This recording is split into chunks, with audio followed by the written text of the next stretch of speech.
Hi students, welcome back to social studies class. Okay, so we are continuing our live class from the school, and today due to network issue and all, I am making the recorded class of the lesson which we are continuing. Okay, and we are reading the agriculture lesson. Okay, and the topic which we were discussing and it got interrupted because of due to network failure was technological and institutional reforms. Yes, students, we all know that after independence, okay, that is after independence, I explained you that in 1950, Planning Commission of India.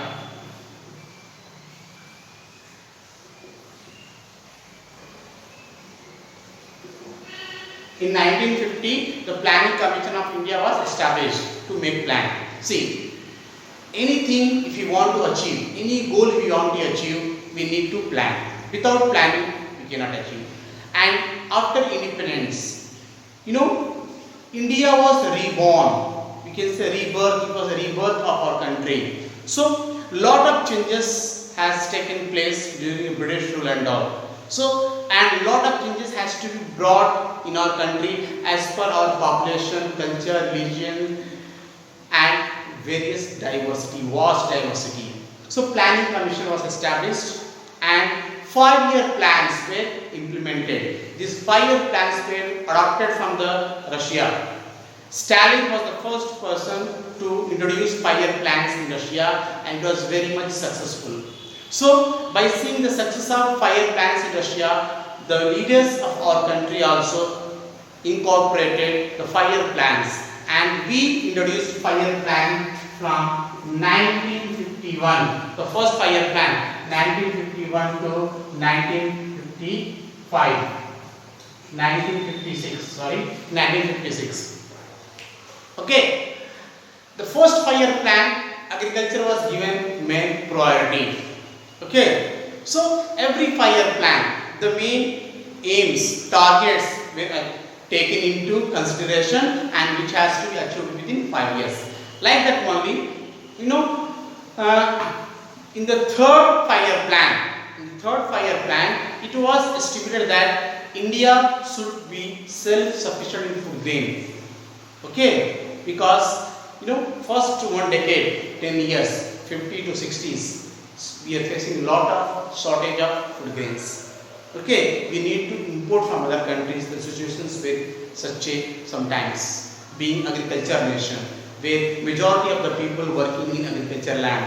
Then also we had food grain problem. So lot of changes has to become, and that changes was technological and institutional reforms. Technological, nothing but our agriculture system was primitive, old methods where bulls were used, people were doing work and manual. It's time consuming. Okay, so new technologies need to be introduced. Okay, so again the reforms like Jamindari, our abolition of Jamindari, Retwari, landlord system must be abolished. The excess land must be redistributed among the landless farmers, small farmers. Okay, then only we can achieve all this process. Next, in mid 1960s, Green Revolution was implemented in India. Green Revolution was nothing but, in Green Revolution, what happened? It was targeted that with the resources present in our country. Okay, little modification must be done, and with the little technology using in that, we can achieve our food grain. Okay, we can achieve our aim of sufficient in food grain. And M.S. Swaminathan was the person who was pioneering the Green Revolution. He was the person behind the success of the Green Revolution in India. Okay, next. In Green Revolution, what were the strategies which were included? The first and the foremost was that the bringing of technology, tractors, combiners, threshers, seed drills. Okay, new methods of technique. Okay. Next, apart from that, using high yielding variety of seeds, HYD seeds, high yielding variety, healthy seeds which give more production of crops and all. Such seeds must be used where the crops will be having bumper production and all. The third thing was that much of our agriculture land were depending on monsoon for irrigation. So every year we don't have average monsoon, a good monsoon. Sometimes we have drought also, sometimes excess monsoon also we have. So excess also problem and drought also problem. So irrigation facilities must be improved. How to improve the irrigation facilities? By construction of canals through from various rivers and all. Okay, digging up bore wells and implementing pump sets and all, through which we can improve the irrigation facilities. Next, see, there will be lot of unwanted plants and all growing with the crops and all. To overcome that, to overcome the insects, to overcome pests, insecticides, pesticides were okay, and weedicides were introduced, and to have more production, to increase the fertility of the soil. You know what happened? Fertilizers were improved.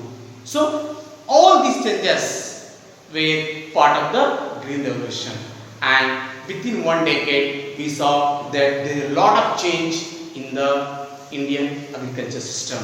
You know, the staple food grain of our country is rice and wheat. These two got bumper production, very good support from this Green Revolution.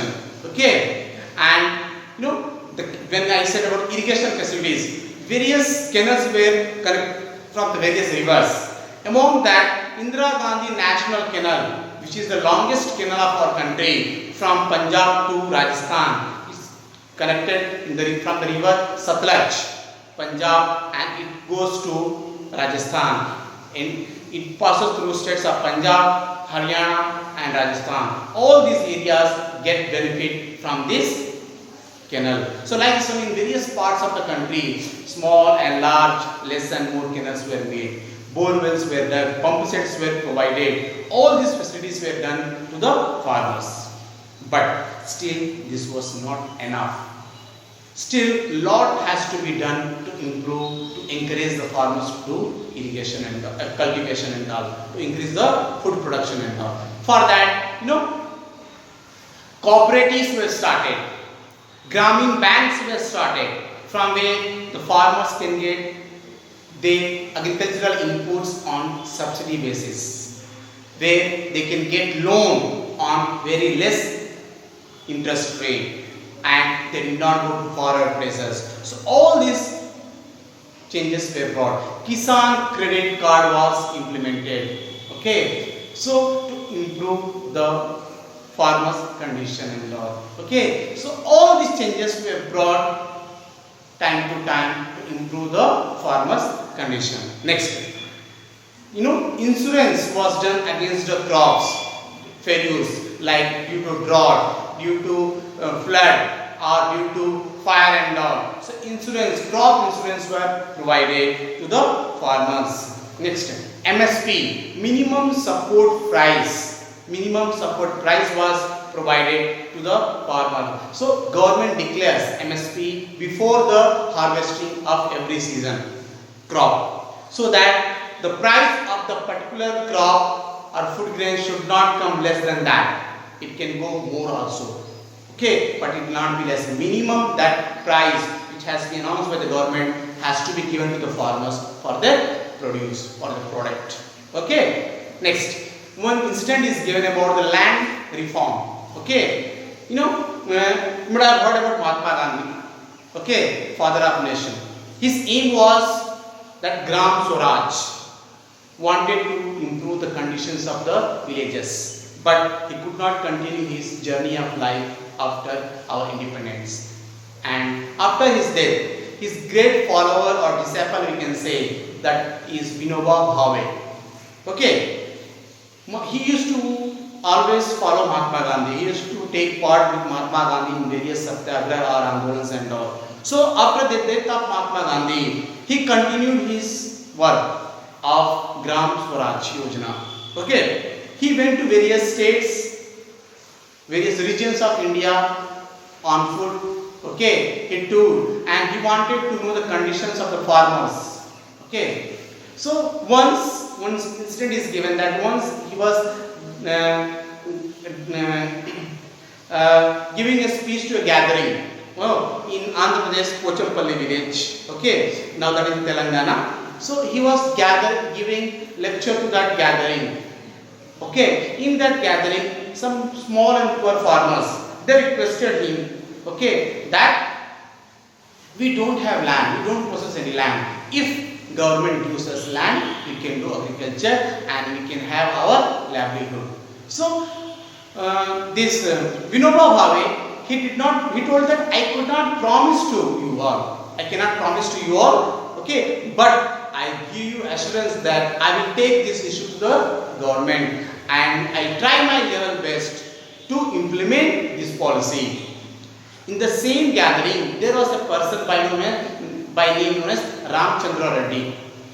He came forward and he himself donated his 80 acres of land to the 80 landless farmers. Okay. So like these various farmers, large farmers, landlords, zamindars and all, they came forward and they started. So this was known as Bhudan. So like that only, other farmers also, they started coming and started donating the village lands and all, which was known as Gramdan. Now what is Bhudan, Gramdan? Nothing but, during the British time, Britishers used to collect revenue from the Indian farmers, taxes and all. Okay. So they used to not come directly and collect. They used to appoint certain persons. That is nothing but jamindars, raitwars, landlords in various terms, various regions of our country. Is a Mahalwari system, raitwari system and all you might have studied in your 8th and 9th class. Okay. So these landlords or jamindars used to maintain the records of those lands. The farmers used to unable to pay the taxes or revenue. Their land used to be sealed and used to be taken by the jamindars. That farmer has to work like a tenant in his own land.